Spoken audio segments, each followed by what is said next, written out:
And I'm very happy to tell you something about our organizational changes we have done on the example of our RPA COE. But first of all, let me just introduce W&W Group for just 1 minute, because I don't know if a lot of guys know it. We are located in Germany. We have around about 6.5 million customers. We have 3 big bases. We'll get a large campus next to Stuttgart. It's called Convestheim. I don't know if you ever heard about it. And we are financial conglomerate. So we have 3 mainly departments. It's housing, insurance, and brand pool. And we also have service functions and central functions like computer science, asset management. Within our company, it's Wüstenrot and Württembergische AG, but it's easier for all in this international webinars to talk about W&W Group. I'm working at Wüstenrot and Württembergische in the holding, and we are in charge for all the topics you mentioned for the whole company. So we're serving everyone in the company who like to be served from us.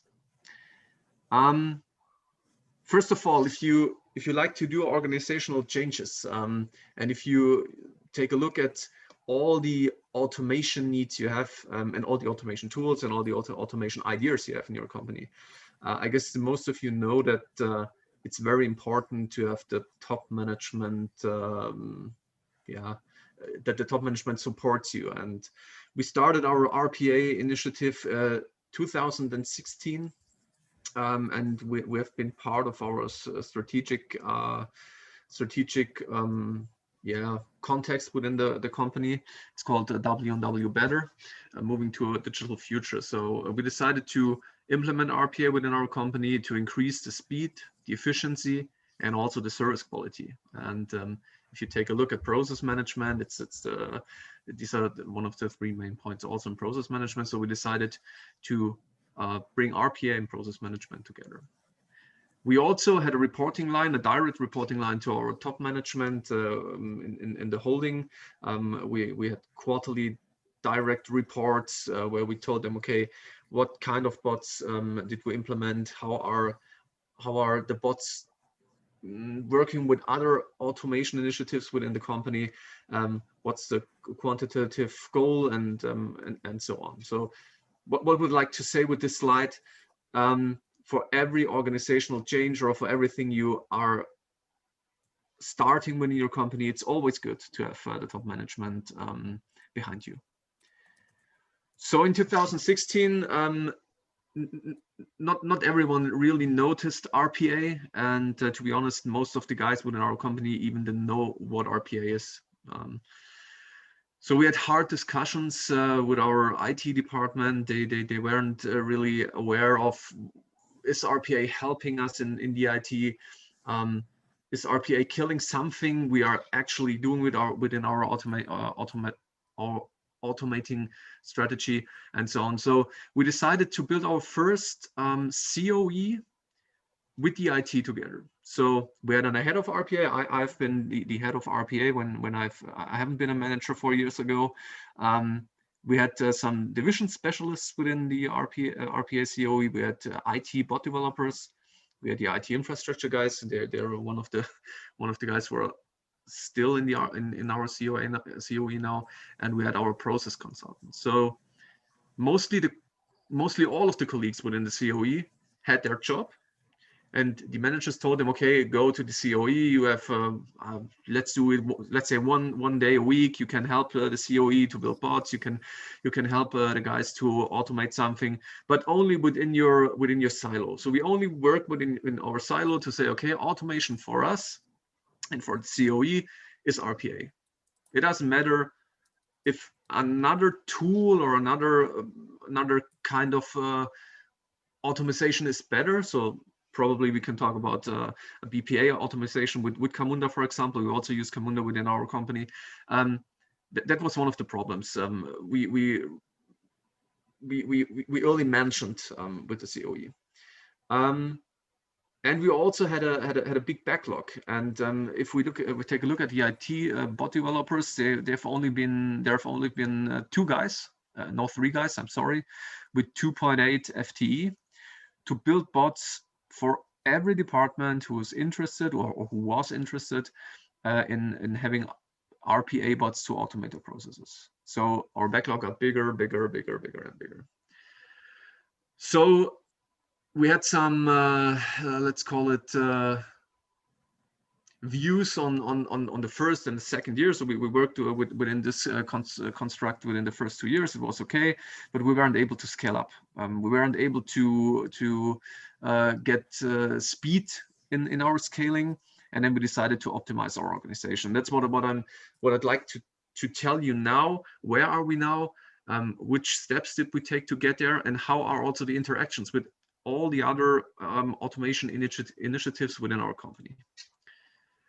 So we decided to still have a centralized COE, but the centralized COE is only aware of the governance, is only aware of the strategic development of RPA, and is also for those departments who are not able to have their own developers. So we still have an RPA head of RPA, but it's not me anymore. It's one of my colleagues. We have internal developers. We are not working with the IT as developers. We have our own developers within my department. We have a strategic RPA consultant.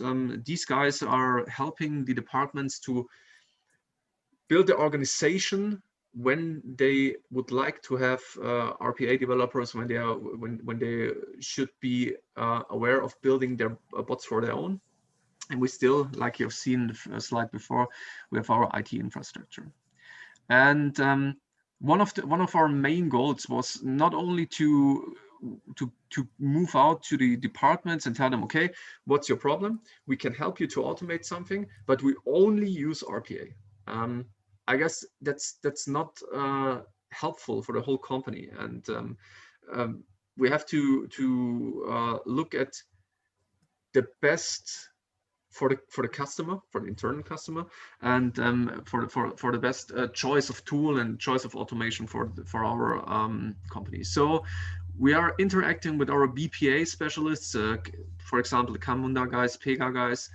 We are also talking about process mining. How can process mining help us to move the organization into a faster scaling of automation at its whole? Yeah. We are also in exchanges with our OCR guys. How can ML help us to get more bots done and all of kind of this stuff? So that was the first step, to say, okay, we still have the centralized COE, but we have to talk with the other automation initiatives. We have to work together with them. Actually, we are working in a project in our life insurance company where we have the idea to say, okay, don't talk about the process, talk about innovation, talk about tools, talk about technique, and then bring all these things together and take a look at our internal tools, our internal automation tools. And probably for process 1, it's Camunda. For process 2, it's RPA. For process 3, it's RPA and Camunda. So because we also tested the connection between BPA and RPA. The second step was, okay, we have to scale up. But if we stay in this small team, we are not able to get speed in the scaling. So we decided to build product owners in the business departments. They are always C-2 level because the responsibility for business cases, for budgets, for IT hours, we still need the IT, and we have to pay the IT. Like I've said, it's a service in our company for the infrastructure. It's necessary to have C-2 level managers because they have budgets within our company. So we also have global developers. The global developers are located in my team. They support the business to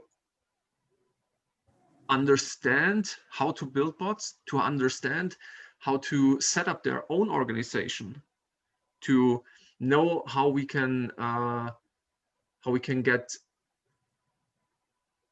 processes that are able to automate. Not every process is good to automate. Sometimes it's better to do it hands-on, and to get all this skills and to get all this mindset to do this. We have also have my RPA consultants to support the business lines. We have the business process specialists because we need the guys from the departments who know the processes, who do the documentation, the authorizations. It's one of the biggest issues, I guess, in most of the companies to get all the authorizations for the bots, to do the testing and so on.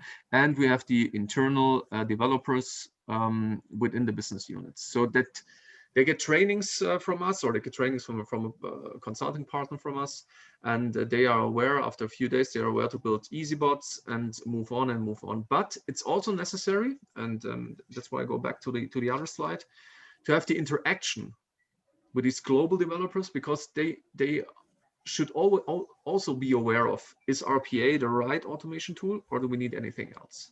So that's the most important thing for us to help our company to get the right optimization thing done. So what would I say? No, I don't get the word now. So let's let's talk about some kinds what we've seen, and what we've seen when we've done this change. It's very necessary to set up an automation workforce team to compare all the automation topics within the company. Like I've mentioned before, it's necessary for the departments to have a quick, a qualitative, and a quantitative high automation solution within their department, and not RPA because I'm selling RPA. We also started to educate non-IT employees to build RPA bots. That was kind of interesting, because we've seen if we trained colleagues who are only talking with the customers on the telephone, and they have never had something to do with IT before, it's not that easy to make them good RPA developers. So we decided to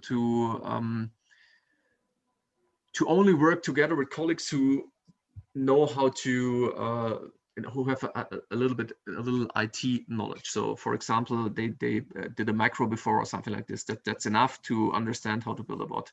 But it's not only necessary to have IT guys to build it, it's also helpful to have the business guys, and when they work together, we really decrease the development time of our bots around about 25%, and we're still working on the decreasing of the developing time, because those guys know the processes, and our IT developers don't know the processes. They only get something from the departments, so yeah, it's kind of a skill thing.